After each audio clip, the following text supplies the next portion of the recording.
Apothecary Podcast. Authentic chat about medicines, pharmacy and healthcare in the UK. Pharmacists Jamie, Gimmo and STC take on topical and controversial stories but keep it edgy yet light-hearted. Podcasts share their desert island drugs and joyful patient stories. Welcome, this is the Oral Apothecary Podcast. My name is Jamie Hayes. Coming up in this week's episode, we're joined by Dr. Mark Porter.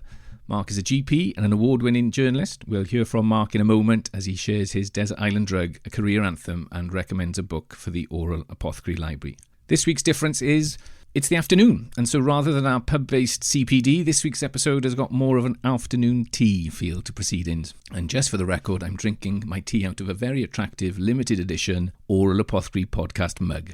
Splendid. Our micro discussion this week will look at the topic of describing risk and benefit to patients, perhaps straying into the issues of health literacy too. But first, let me welcome my two fellow apothecaries. STC is in Bournemouth and Gimmo is in Cardiff.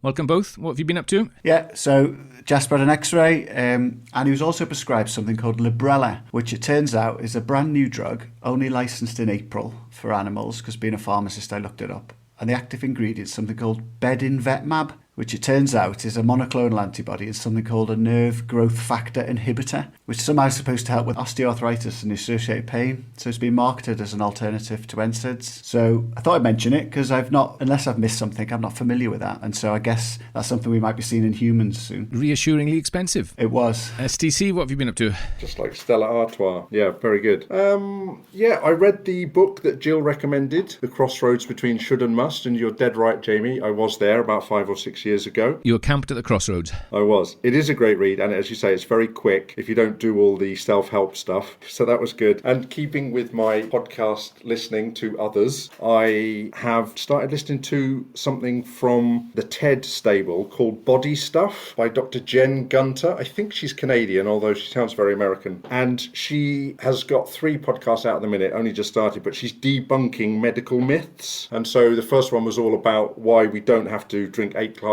of water every day, which was very good. So the first one was about pee, and the second one was all about poo. And she had a gastroenterologist talking about poo-fection, which was quite interesting. And it reminded me of, Jamie, back in the day in the 90s, we were always writing down people's quotes. And the gastroenterologist who did a session, I remember this very, very well. He had a picture of the alimentary tract, so the gastrointestinal system, and underneath it just said, shit doesn't just happen. So that reminded me of that. Thank you. 2 things from me. Look, first this morning, Louise Minchin announced her retirement from BBC Breakfast. She's moving on to other projects after 20 years. And so I thought, God, 20 years is a long time. Sort of makes you stop and think for a moment. My eldest is 20 years. And then I came downstairs, opened my copy of The Times this morning because I'm old school and I still have a paper delivered. Browsing through the paper, there was a column from today's guest titled, "A heart rate like Bjorn Borg's could mean you'll live longer." And I thought, we're chatting to Mark later. And so now it is later. So it's a great pleasure to welcome Dr. Mark Porter to the Oral Apothecary Podcast. As I mentioned, Mark is a GP, an award-winning journalist and well-known media doctor. He was at his desk in 1993 when a producer rang asking if he knew of any doctors who might be interested in working on a new daytime TV show. Never shy in coming forward, Mark said he knew just the chap, and so his media career blossomed. Mark now spends half his week at his rural NHS practice in the Cotswolds and the rest of the week writing and talking about it. He lives on an old farm with his wife Roz and dog Sid and is trying to come to terms with being a granddad. He loves good company, friendly pubs and long country walks, and so he'll fit right in on the Oral Apothecary. Welcome, Mark. What's on your agenda at the moment? Bar COVID, I suppose. Well, you say bar COVID, I'm not going to go on about COVID. I know you're desperate to avoid it. Our life is dealing with the consequences of COVID in general practice at the moment, particularly the NHS backlog and, of course, the vaccines, which are locally going very well. So that's all I'll say about that. I think probably the biggest thing, actually, this is relevant to two areas I'm interested in. One is polypharmacy and deprescribing. And the other one is we just got a new practice pharmacist. So we're a bit late to the game. But Sarah started before Christmas and has really just transformed. We're not a big practice. We're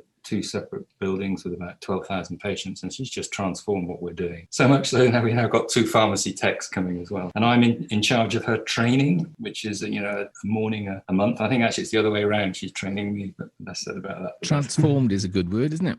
Yeah, well, it has made us think, in particular reference to polypharmacy, which is a massive problem for us, like it is with all general practices. We're on a deprescribing mission at the moment. So that's taking up a lot of my time. One of the most depressing things about deprescribing in general practice is that you get somebody off, they're on 16 pills, you get them down to 8, and then they're admitted to hospital and they come back on 17. And so the whole process starts all over again. So like digging a hole in sand.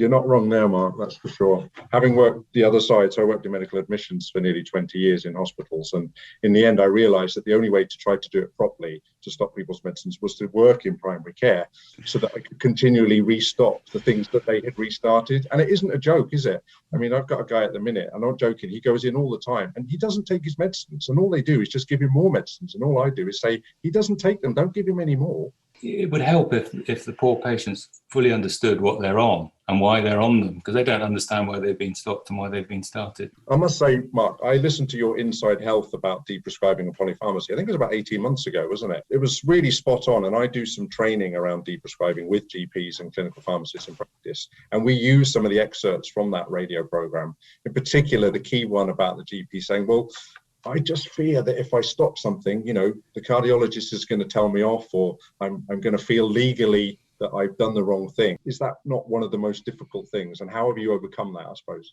Well, it really came to a head. I think it's an example I used in that program, actually. I was down in Southampton and they got a really good initiative down there with a fracture clinic, an osteoporosis clinic that's next to the fracture clinic. So if you fall over and break your wrist, have a fragility fracture, you go straight to the bone health team and they look at things. And there was this guy there. They were interested in his bone density, but he was on 15, 16 different medicines, 5 of which lowered his blood pressure. And what had happened was he'd stood up, got out of bed for a pee in the middle of the night and keeled over and nearly killed himself. He was on anticoagulants as well, which, was just about trying to polish him off when he had his fall. And yet no one was actually looking at the fact that why had he fallen in the first place? And he was old, but it was probably the medicines. So we got him on all these things to protect him against strokes and heart attacks and all the other things that might never happen. And, basically knocked him over in the middle of the night and he nearly died from a head injury. So it really changed my thinking. But it's an uphill struggle, as you know. Yeah. So this is a podcast not about pharmacy, Mark, but about medicines. And so last week we had, it's on the cutting room floor actually, about prednisolone overdosing a horse. So in your rural setting in the Cotswolds, it sounds idyllic, living on a farm with Roz and Sid. What pets and pills stories have you amassed over the years? What's your favourite?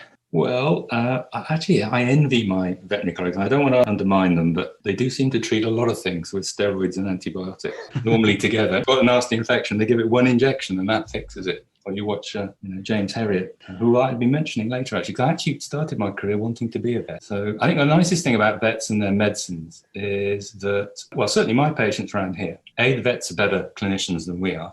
It's the norm when you live in a rural community. If only the doctors were as bright and clever as the vets, because they fix everything. The other thing is that veterinary medicine's much, much better than ours. So I had a patient who was taking a veterinary product called, it was meloxicam. I can't remember what the veterinary version of it is. All I know is Metacam. Oh, they're all on that's that. the one. Yeah. They're all dogs. So it came in it's only liquid, comes in a syringe. Yeah. It's about 30 quid a bottle, a tiny little bottle. I don't know what ours is, about £1.50 for 7.5 milligrams, whatever the human dose is.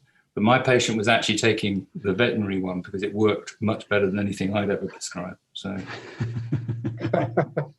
People taking their pets' medicines. That's great. We've not had that before. I don't recommend that, by the way. Some of the stuff they use, like monoclonal antibody. Yeah, anti-nerve growth factor. And so for those listeners worried about the horse and the prednisolone, the horse is fine. Okay, so that's good. They're always fine after prednisolone. Cures everything. So, Mark, you said about you get on pharmacy technicians as well as pharmacists. So I'm guessing that's probably a whole new profession that you've probably never come across before. Is that fair to say? Yes, and I'm only about 2 to 3 weeks in, so don't ask me anything too complicated. But actually, we landed on our feet with our first. We've got 2 coming. They're both part-time. But the first one actually worked in a community pharmacy. Her husband was the pharmacist. That sounded like an absolute must for us because I suspect she is multi-skilled across all the sorts of things that we need. So, and one of the things that she's starting with is rationalising medicines when they come out from looking at the discharge notes and making sure everything matches up. You'd be amazed at errors and the problems we're picking up there. So yeah, well, I agree. I mean, that's one of the first things that we tell everybody to do in general practice is to look at discharges for non-elective admissions for people over the age of 65.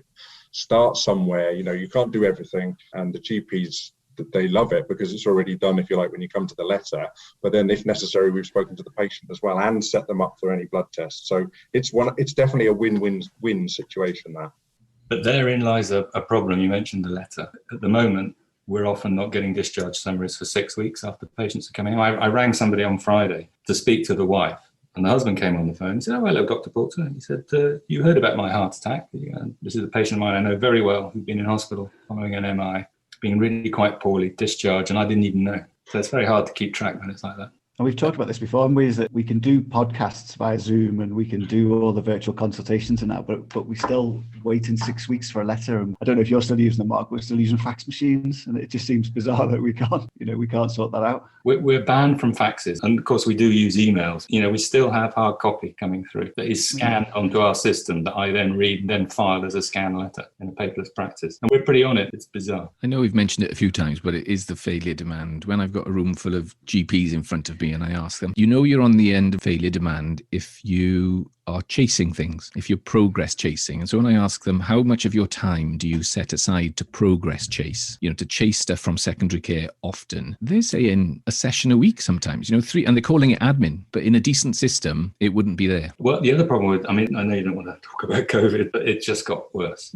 so there's this huge backlog and it seems to be acceptable. I spoke to a cardiologist recently, he said, I'm sorry, Mark, but my secretary's got 10 weeks worth of letters on her desk. Well, yeah, that's not my problem, but it is my problem every time the patient rings and I have to ring you up and chase them. Can I ask, Mark, how your column in the Times, which I've heard you say that you really enjoy and you keep that going, how much of what, is it reflected of what the ideas coming from you and just what you see in practice and then putting it through, or is it a schedule that you're working to? No, when you work for a paper like the Times or indeed any media organisation, you have to fight for your space. So although I have a column every week, I have to, on Sunday, first thing Monday morning, I put forward 3 or 4 ideas to them. I pitch basically and hope that they'll bite on one of them. And they have I have one commissioning editor called Sean. He then has somebody else that he works with. And of course, there's the big boss, John Witherow, the editor, who makes the final decision. But you pitch. So I'm looking for things that are in the news that are slightly topical that I can write something interesting about. Today's was about Bjorn Borg's pulse rate. Well, you can imagine I was looking, thinking, ooh, what am I going to write about? It was too early for the new Alzheimer's disease drug, which would have made a nice article. So I went with that. And you have to spin off on your own. It's quite competitive. You have to fight for your corner. Each week you have to fight then, or each cycle? Yeah. I know I've got a space there, but if I present 3 things that aren't very good, I won't have a space there for very long. Not a job for life. The Oral Apothecary is sponsored by Jamie Hayes Executive Coaching and onelesspill.com.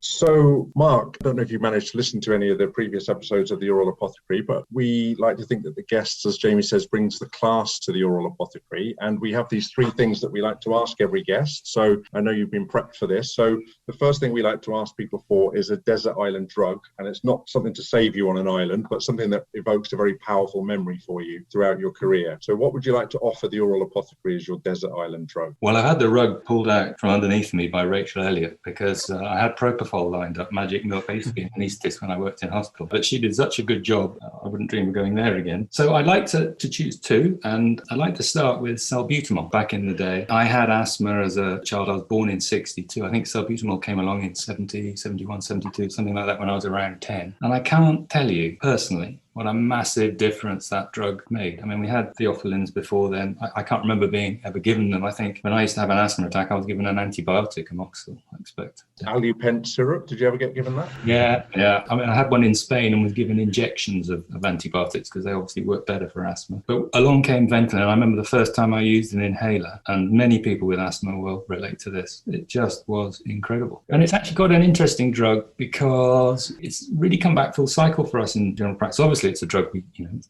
used by millions of people in generic form now mostly. But in the last few months or last few years, it's come to the fore for a different reason, and that's environmental factors. In the UK, as I'm sure you're well aware, we use a lot of MDIs, the aerosol types, far more than most other countries. And depending on who you believe and how you talk to the statistics, it's estimated that MDIs, like salbutamol, account for something like 3% of the total carbon footprint of the NHS. And when you think how many people are employed and how many buildings there are and how much heating there is, this is a drug that's followed me all the way through my life. I've prescribed it, thousands, probably tens of thousands of times. And now we're trying to get people off the very formulation that's so transformed my life and onto the low carbon dry powder type. So that's a drug that stuck with me, and I'm very fond of it. That issue of sustainability is really interesting as well, isn't it? Because we've been asked a couple of times about whether we chat about sustainability, and I think a lot of people in the health service are thinking, everyone thinks this is important, but at the back of their mind, they're thinking, this is just one more thing to deal with because it's not affecting that individual patient in front of me.